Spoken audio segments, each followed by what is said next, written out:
day 5, South Downs Way, glorious sunshine.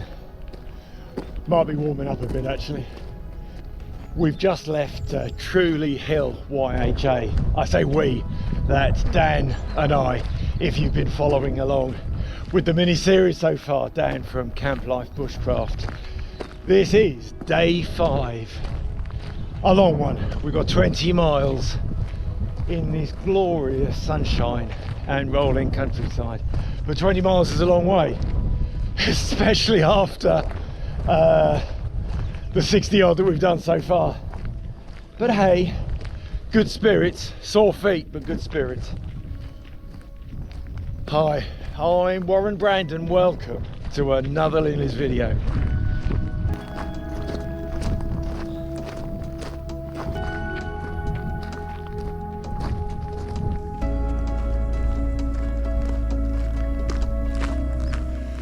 Beautiful clear skies, not a cloud in sight. That was the radio station, sort of antenna point. Obviously it's a modern establishment now, and not modern sort of bit of infrastructure, but back in during and following the Second World War, it was a radar station, certainly during the war, for detecting aircraft over the channel. Developing system radar at the time, and I think subsequently it was a TV broadcasting point for early TV as well. Truleigh Hill YHA, that's where Dan and I stayed last night. If you're interested in finding more about our stay at Truleigh Hill YHA, do take a look at the dedicated little video that I've produced for that. It'll be linked in the description below. As I've been traipsing along, I've been watching the coast, and there are some very, very tall, I wouldn't quite say skyscraper, but tall tower block buildings.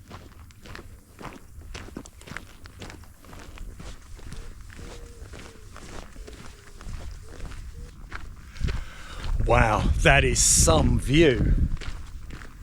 I'm not sure kind of exactly the area that I'm looking at, but that's up north towards the North Downs, I guess. What a fantastic view. Kind of on the top of a massive mountain standing here. Not quite, but it's like it. No sign of it now, just literally just back there was Edburton Castle Ring. An archaeology site now, no evidence of a castle, but apparently back in the day it was Edburton Castle. Motte and Bailey, oh, quite a size, I think. I don't know how tall. Nothing there at all now, pretty well, I think. Some earthworks probably. Dan's just ahead. Mile point 62. Tick.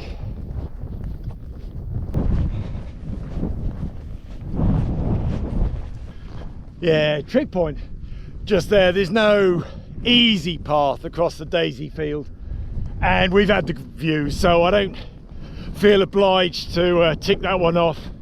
We've got a long walk today, but I'll just share some topical facts with you. So the trig point, yep, is at the top of the Devil's Dyke, which is like a gully, big, long, deep, old ancient kind of river valley kind of thing, I think.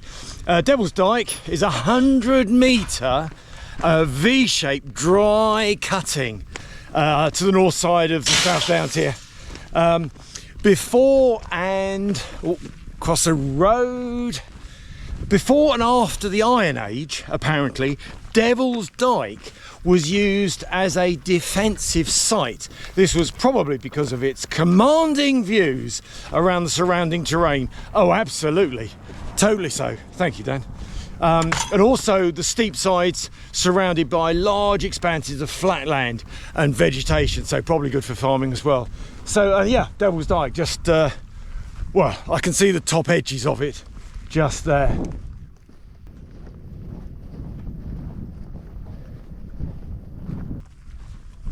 Yeah, it's hard to see the deep-sided kind of cut of the V-shaped valley there, but certainly it's significant on the map. I don't have a drone, so I can't do a whooshy by to show you.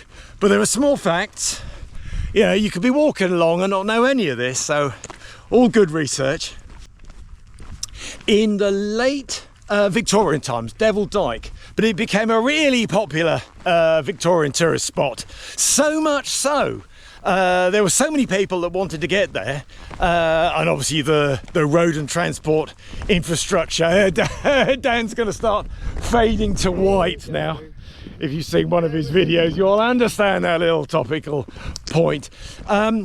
So from 1887 to 1938, there was a single trackway branch line that operated from Hove to the Dyke railway station, which is currently the Dyke Farm, which is actually shown on the map. There's not a lot of there's not a lot of evidence to sort of show where that route is, a little bit on the OS map. And then from 1894 to 1909, a cable car operated across the valley, covering a distance of 350 meters. This is serious stuff, isn't it? You've got to be impressed by this level of research. And then there's more.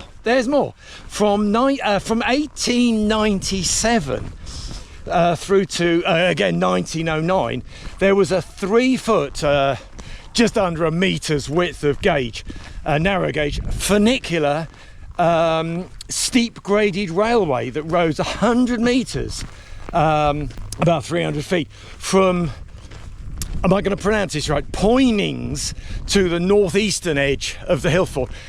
So this place must have been heaving with people in those days, and now it's a quaint little spot just adjacent to the South Downs Way that probably everybody just walks past and doesn't even know it's there. Devil's Dyke, V-shaped valley.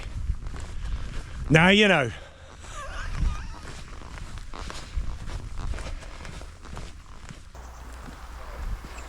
So we're just going past Saddlescombe Farm, and apparently there's a cafe. It's spotted as a cafe, and actually we've marked it on the map as a water point just up here. Hopefully be a great opportunity to top up with a bit more water. Certainly guzzled a bit so far today.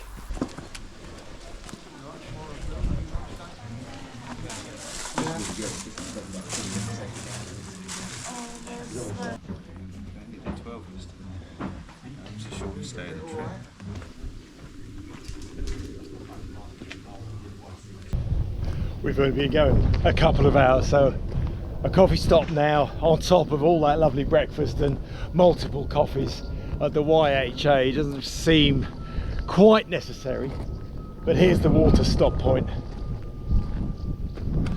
don't know, it's about max half a mile from there. You'll there's a right turn that takes you just off the trail, but not far. I've got my down jacket, but I haven't worn it. With all the leaves, picking all to the winter, slipping in the surface. And make the most of it. You know the route, don't you? Oh, you only biked it? Yeah, on the bike, yeah. Here we go. Yeah. It's, Yeah. Have you done this before then? No, not here, no. Not this bit, no.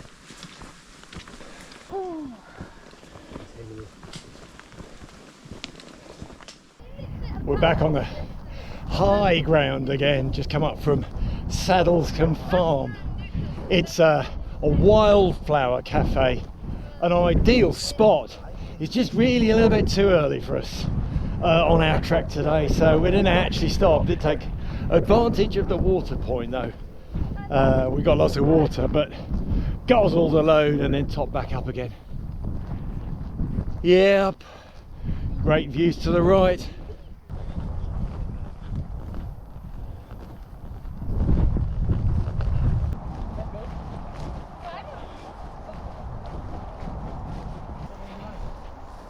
Bunch of DV people. Thought they were scouts to start off with their neck things, but no, DV. Been doing some camping and hiking. It's good.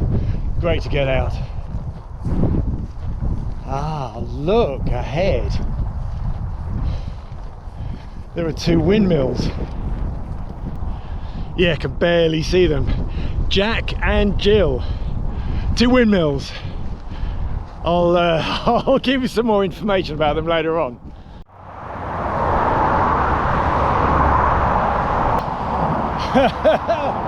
That's the A3. Very, very busy road.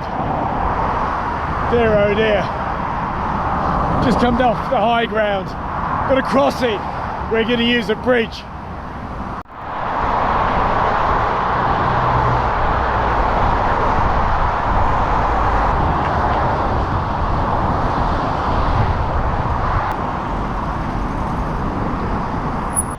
Oh wait, that's a busy road.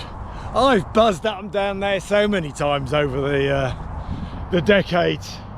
They've changed the alignment a bit further up with the motorway bit, or the extra better dual carriageway bit, but just drive on by. Didn't even know the South Downs way crossed here. Hello. Hello. Oh, it's a swivelly gate. It's supposed to be water here. Water. I can't see it. No. Anyway. I'll come round that way. Uh-huh. Do you need it? I mean, I'm full. No, I'm full. We'll just carry on, shall we? Yeah, so from the little lovely church there, we're going to take a slight diversion, just 100 metres or so, to the BP garage, pick up our lunch. Bit early to eat, but we're going to pick up a few sandwiches and bits to eat in a while. But it is an extra few paces, which, oh, not so good.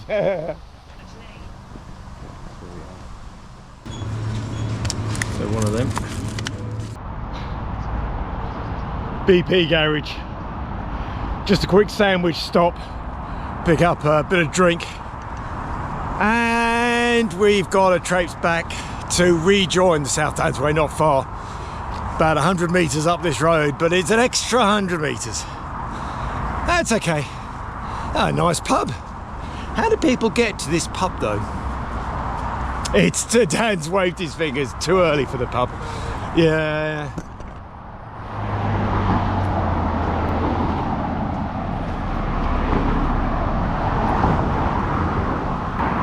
Narrow bit this. We're just off the side, safely, off the side of the busy 273, the A273 road. Just a short bit, turning right, and then we've got some more up to do. Oh, another tricky crossing, and there's a lot of foliage here, can't damn see. At least it's on a fairly straight bit of road. No way, Dan, no way.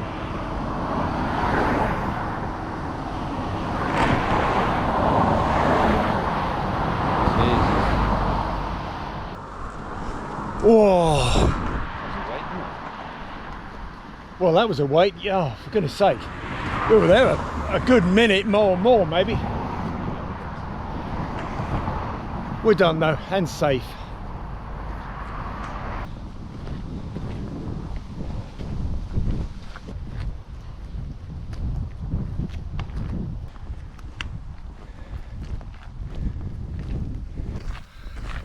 We're going past this golf club. I've got some more facts for you. Got to while away the minutes with some of these facts. So stick with me if you dare. Right, so we've just passed the BP garage, of course. Picked up a couple of treats there. They saw the Plough pub. The Plough pub was actually a sort of a centrepiece in what was Pycombe Village. I say what was. It was Pycombe Village. Dan's doing sign language in front of me. So Pycombe Village, I can only imagine the busy old A23 used to wind its way through Pycombe Village, and back in the day Pycombe Village was, you know, small and quaint. The A23 bypasses now, it cuts through and around, a little bit noisy, but still the centre of Pycombe Village, actually, as we walked through and found, was quite nice. Right, as we left sort of Pycombe Village and crossed that well, busy, not quite so busy, A273, just there, deep in the bowels of the earth, is Clayton Tunnel. And Clayton Tunnel is on the London to Brighton Railway, a very important link out of London. This tunnel is noted for its turreted and castled north portal, and I see that every year on the London to Brighton veteran car run that I do.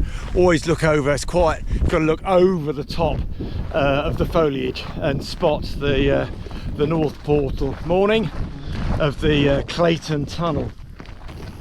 So the tunnel portal is sort of castle style, but on top of it there's a nice little cottage as well, which presumably has a good view of the railway line. The tunnel itself was the site, tragically, of a railway accident, a serious accident, in 1861. At the time, there wasn't much really formal signalling arrangement on the national railways. I mean, there was signalling, but not a fully interlocked kind of signalling system. Yeah, so the cause of the accident in the tunnel was kind of the bad sequencing of railway trains. In those days, they didn't have proper interlock semaphore signals, etc. They just had sort of time management approach. So the report advised that there was the instigation of a properly sort of interlocked signalling system, which would absolutely prevent more than one train being in a section at the time. And so that's what they did. And as a result of that one accident, not just England but the world effectively had the development of the interlock signalling for railways. You didn't know that, did you? You do now. Stand by for another fascinating fact. There's a windmill back there. In fact, there's two. We did see them from the other side of the valley this morning.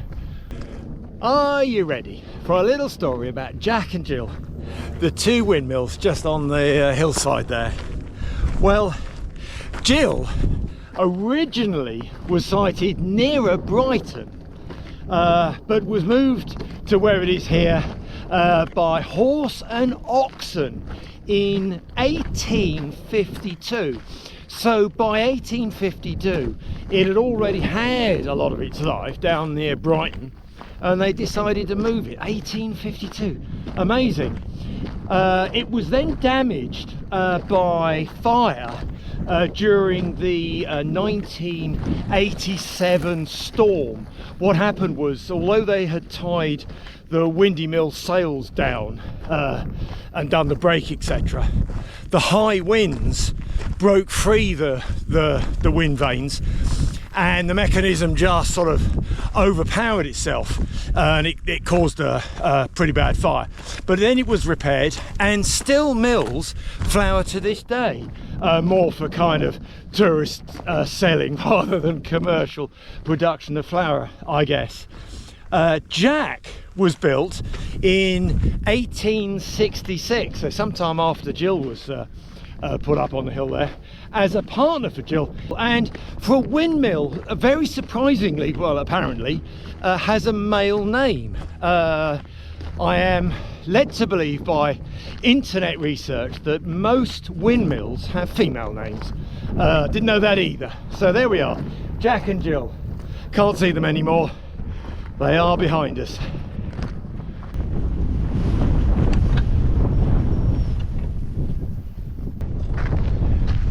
That little acorn-topped marker post with the sign to Eastbourne in this direction, Winchester to there, is actually a county boundary marker. There we go, sir. County boundary marker, and we've just moved from West Sussex into East Sussex. Yeah, getting there.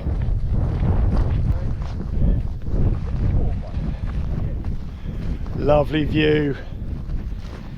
Just to my left there, can barely see it.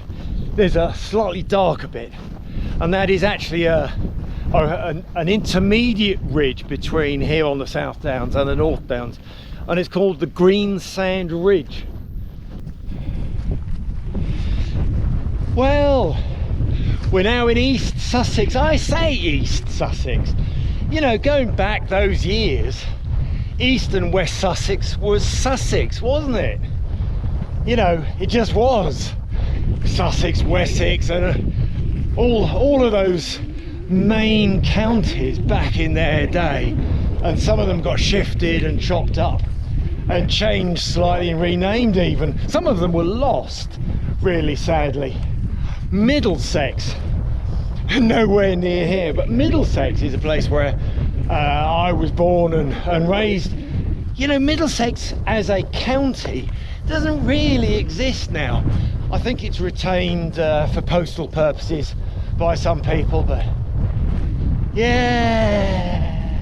Anyway, East Sussex, moving on.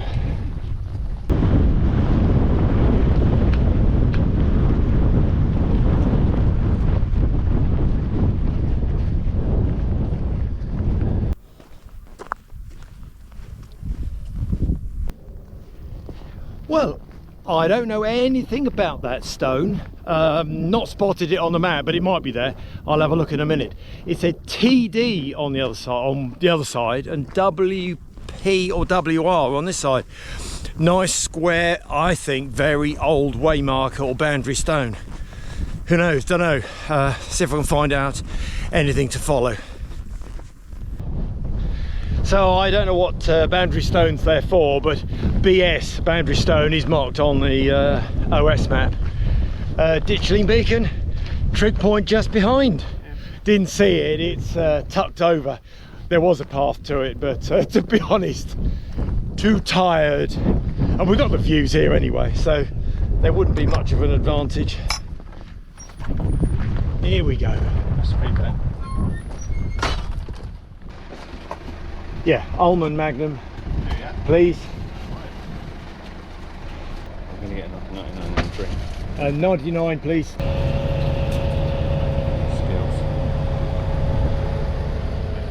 Yeah. Cheeky ice cream. We stopped, got a bit of shade. It's, what is it, just after 1, I think, so we've done a few hours. It's time for a short break.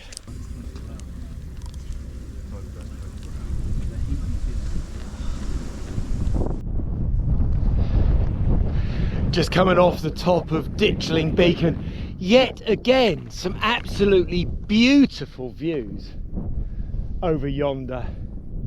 Most of it's dead flat, but you can see the North Downs way over.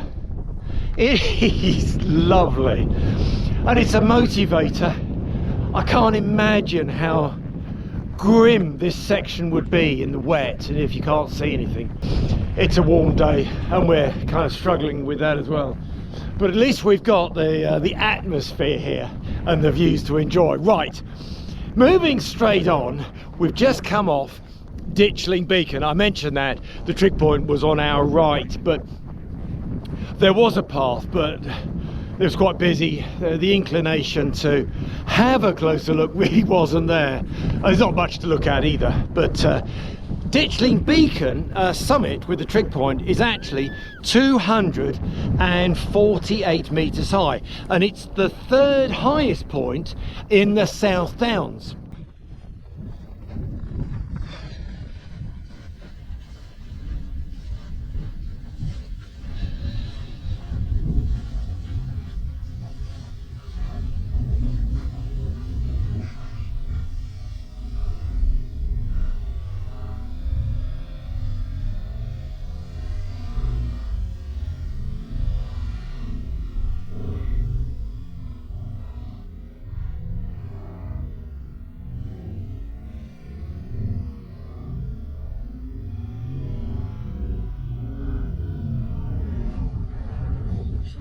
Oh, I'm sorry, crikey almighty.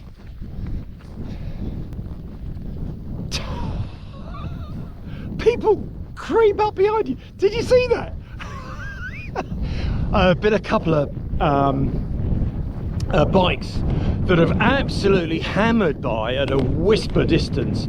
I screamed at one yesterday, the other day, and he said, "Oh, sorry." Well, blinking out, all it would have taken was for me to sort of just a little twitch to the left or right, you know, however the path was going, and you know, there could have been a serious impact.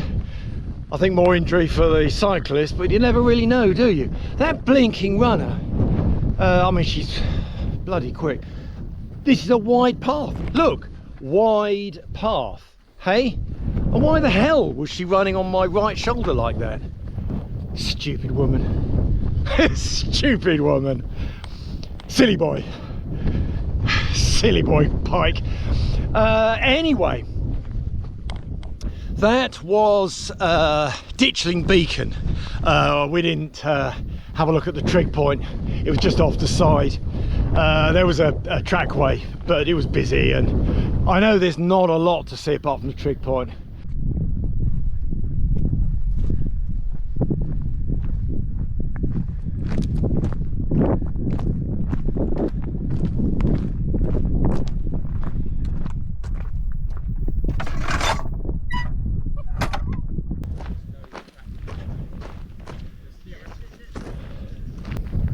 Just off to the side there's another one of those, well, it's not an ice cream van, it's actually a kind of a proper little cafe on wheels van.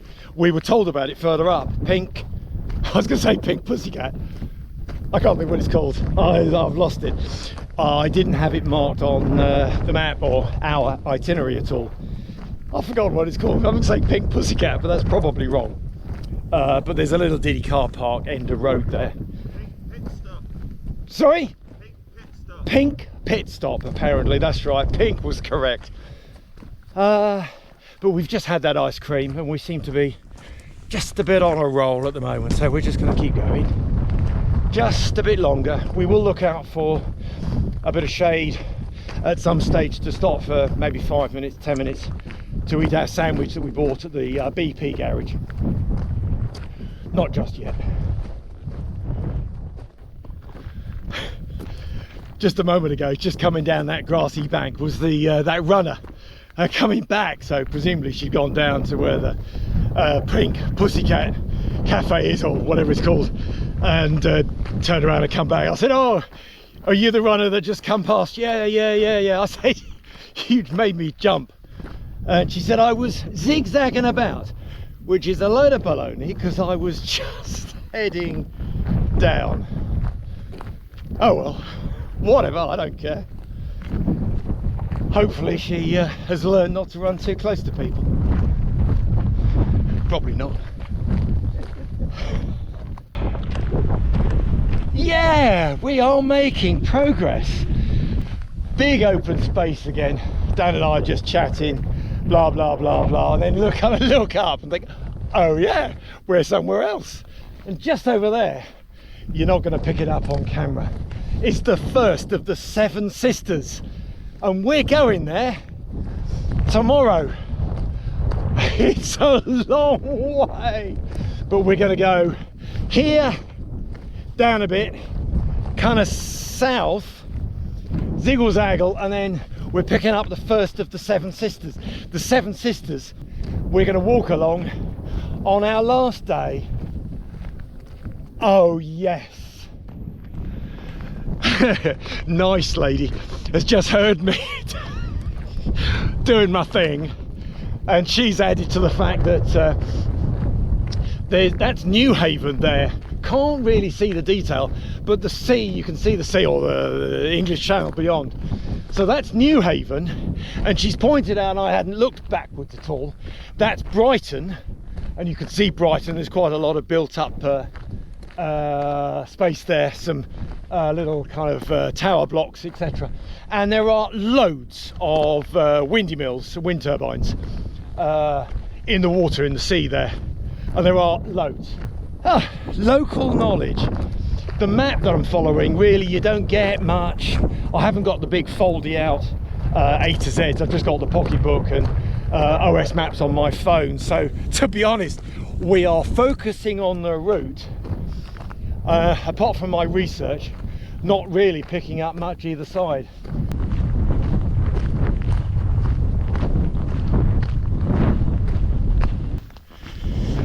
This is a long stony section, just come off the top of Street Hill. Not that it's a big extra height, it's just like a slightly higher bit. Just up here we're going to turn right and head towards the south coast. Bit of a zigzag. Well, just to the side of Street Hill there was a crossover point for driving swine and pigs and other cattle back in the centuries. Farmers used to drive them from further south, just in the lowlands, south of the South Downs, all the way over towards London and other markets, etc. And they were driven up a path just there, zigzagging up and over the top, and then back down the other side. And over the centuries, the swine and cattle have cut a deep meandering groove, and that's called a botzel. It's a narrow botzel track, and the word botzel is actually a very local word in Sussex, in the old Sussex dialect, which means narrow winding track up a steep hill, specifically really relating to the South Downs. Well, there we are. Just back a little bit there was Plumpton Place, which occupies an area to the north side of the South Downs here, with Plumpton College. Formerly it was an agricultural college, and in the 11th century the church and Plumpton Village. How about that? More topical information for you. It's gripping, isn't it, as we traipse along the South Downs way. Mile point 71. We've got a lot to do today, but fortunately, effectively, I've only got a day sack. Came up with a bit of a scheme yesterday afternoon, Dan and I. We've offloaded all of our overnight stuff, so tent, roll mat, pillow, you know, all the stuff, cook set, food, dehydrated food, and stuff we just don't need on this leg of the route. Offloaded them into rubbish refuse bags, labelled them up, rang a taxi company. Taxi man has collected them and transported them to the YHA where we're going. Made a couple of phone calls to sort that out. Cost us a little bit of money, but yeah, job done. So for this long section ahead of us, 20 miles we've got to do today, 20, almost 21 miles really. We've got day sacks, which should hopefully mean we'll actually get to the end without actually dying. We'll see, won't we?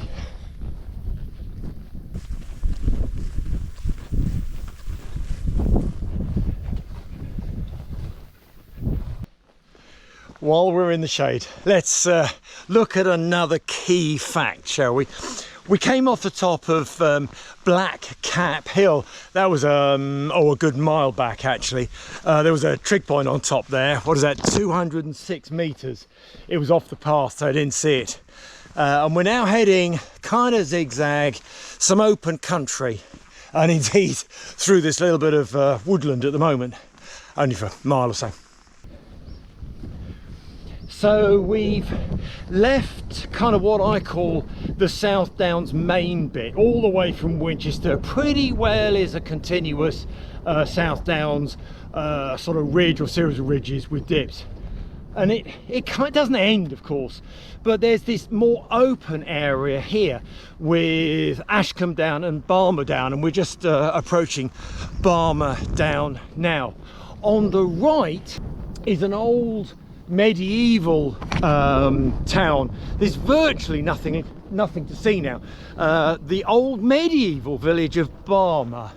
well gone. There's nothing there. It's all been kind of ploughed out. There's a couple of cottages.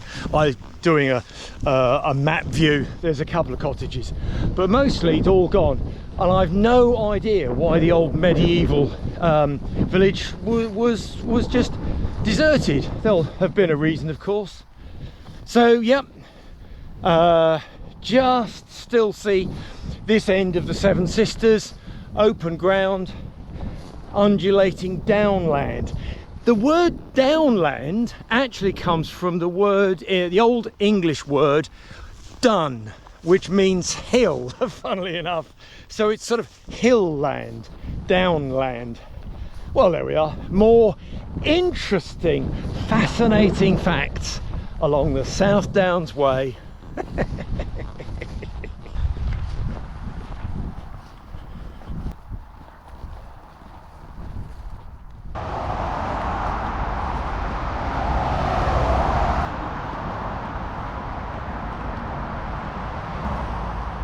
We have joined this busy A27.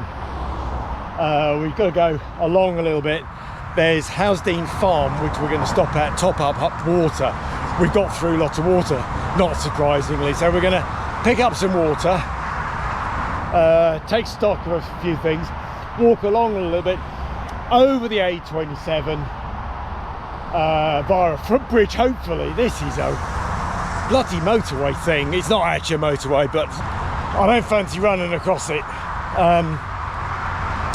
Walk along a little bit that way along the railway and then up.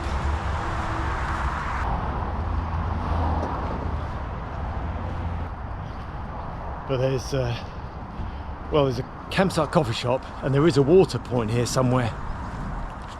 Yeah, look, ice cream. Thank you.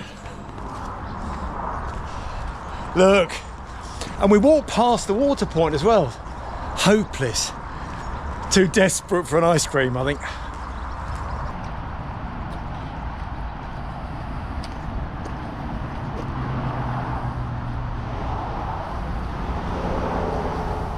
Mind yourself. Mind yourself. Go ting ting.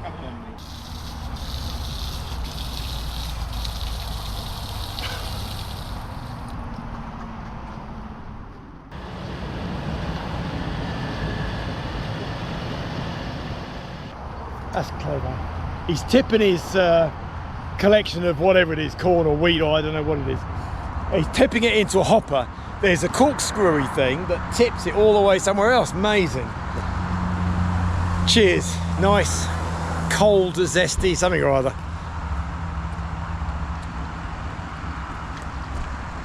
Looking forward to a beer though.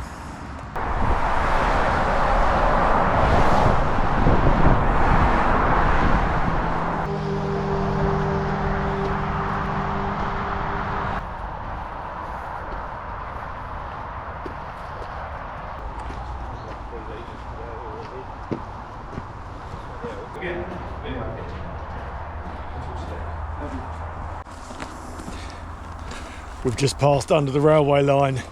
It's the kind of coast route, and symbolically it is mile point 75 along our quite arduous trekking trip.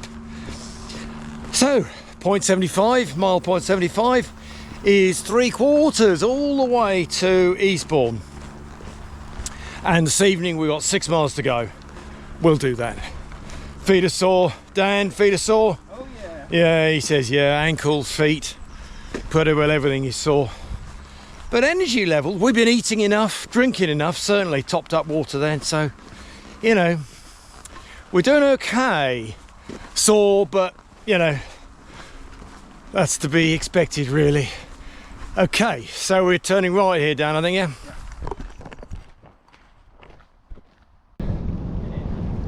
More rolling downland. Just look at that. Beautiful. And we've got an open path now, so we've had some tunnel in trees, and now we've got some open sunshine.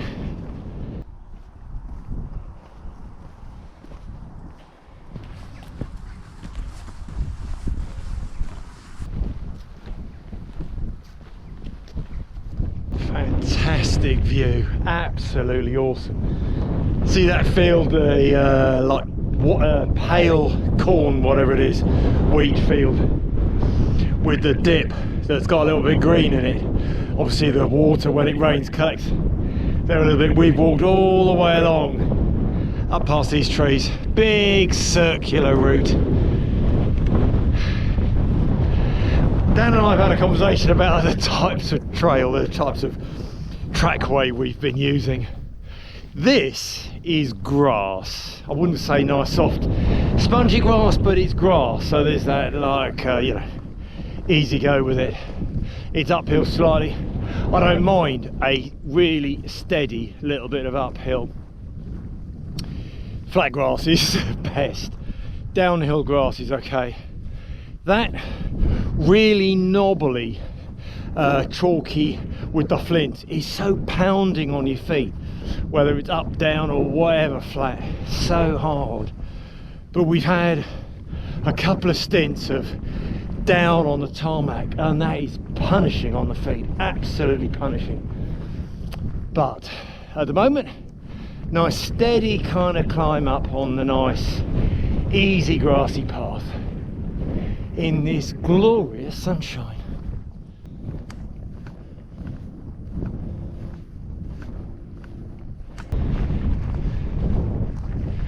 More different views, lovely. We're on some high ground again, looking down in the valley. That's the river, oh there, yes, the river Ouse, I think. Yeah, meandering about. This is mile point 77. We've got to get to 81 and a bit, so a few to go. Not too bad. Oh, 77. Hey, come on. That may be the path, actually. Where's my notes? Stand by. Just back there a little bit is the Jugs Road. And the Jugs Road is an old medieval, or even, what does it say, stone-aged cut-through route for traders, particularly as a fishing route, a fishing trading route. Now, how they know that the route was particularly used for fishing, I don't know. I suppose fishing port, as was down on the coast and coming in to the inner lands here and the lowlands here, so I can imagine that's the case. Old Stone Age trail, amazing, isn't it?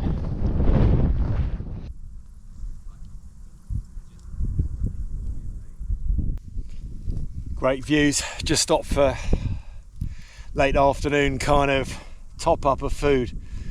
Got a little pastry thing to eat. There's Lewis over there in the far distance, just this side of the chalky bits, and there's Kingston near Lewis or something or other. Lovely little village in there, nestled in this hollow area. It is good. I wonder how far we can see. Oh, whoops. My maple pecan thing is completely mushed. It's a mushed pecan, not a maple pecan. Oh well, tastes the same though, won't it?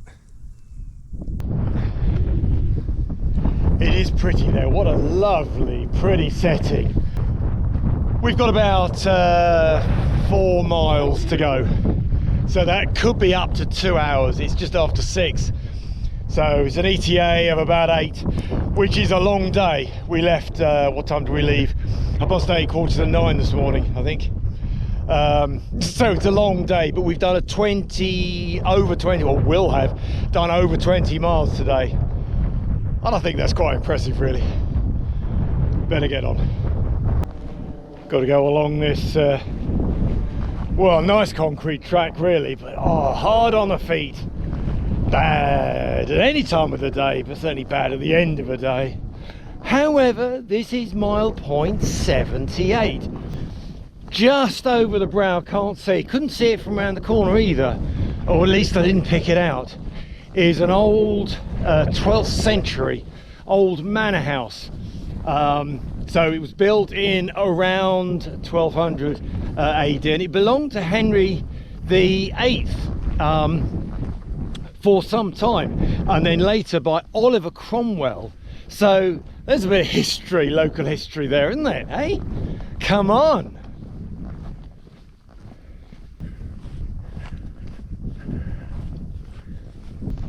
Oh, this is not comfortable. We've had about, well, I don't know, mile and a half. Oh dear. I think all the blisters on the bottom of my feet have burst. I think I've got blisters on blisters. It's just the angle as well. You kind of, not tiptoeing down, but you can't just walk because it's slightly down. And you land just slightly heavier than just an ordinary walking step. Oh well, let's not complain too much. Come on, Warren. It is a lovely sunny evening and we can see over the little town that we're going to. So, in about an hour we'll have a beer. Yes. Now, what are we going to have for supper tonight? Last night we had 2 pizzas. We had the Hawaiian and the pepperoni, and we just kind of halved and halved and shared. We could spice it up a bit. There was a third pizza option. Hawaiian and what was the other one? Pepperoni. We had the pepperoni. Yeah. What was the other one? Hawaiian. No!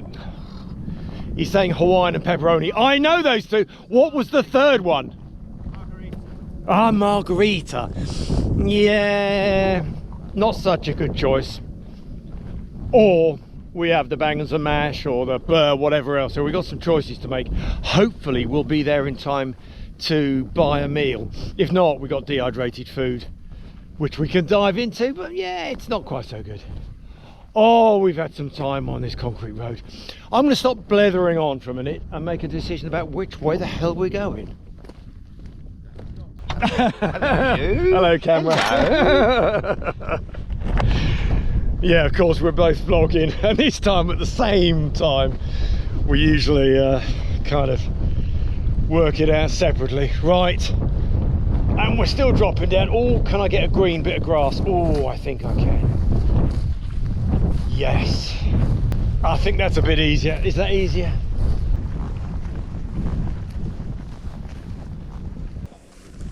Now I'm going to ask a question here.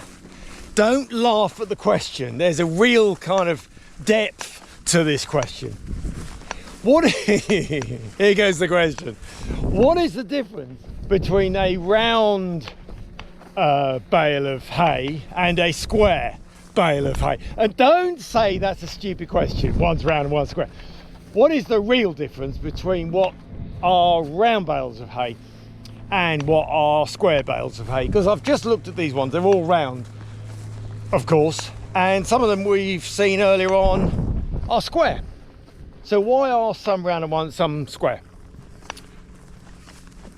I'm waiting for an answer.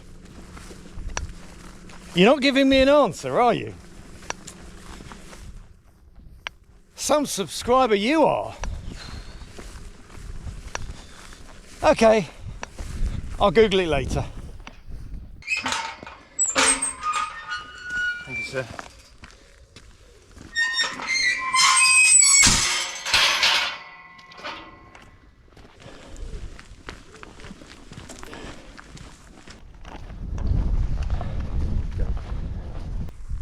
Wow, just cracking on down here. Mile point 80 is just ahead, and on the right here there's a maze, a crop maze. I've never seen a crop maze before. Dan, there's a good viewpoint here. In the corner it says RNLI, and along the top it's hard to read. South something or other, Rod Mill.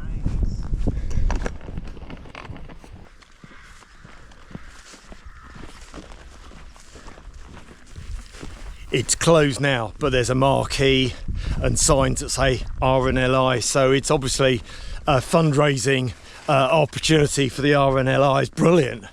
That's super good. Closed at 4, which is a little while ago now. This is point 80, mile point 80. So we've got 1 mile plus a small bit across the water to the youth hostel. Half an hour.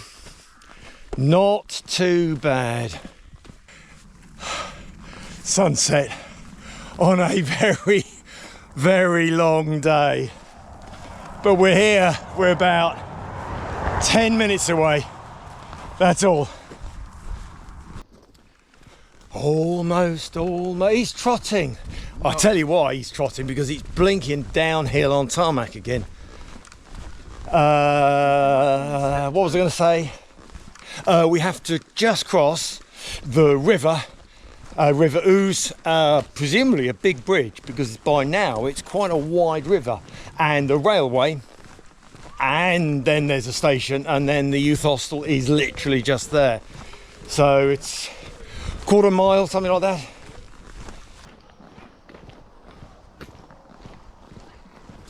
And this is Southease, little village of Southease.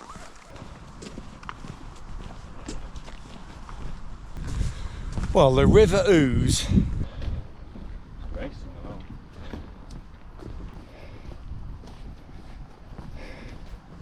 So, river done, railway next, and then the youth hostel.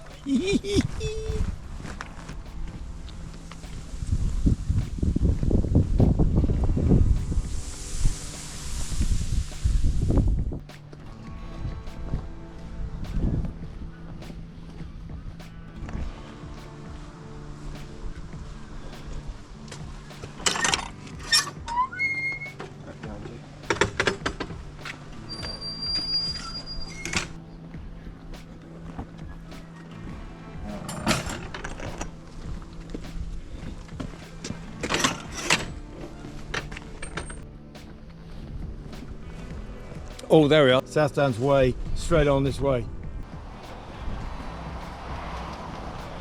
You having breakfast? Yes, we booked it.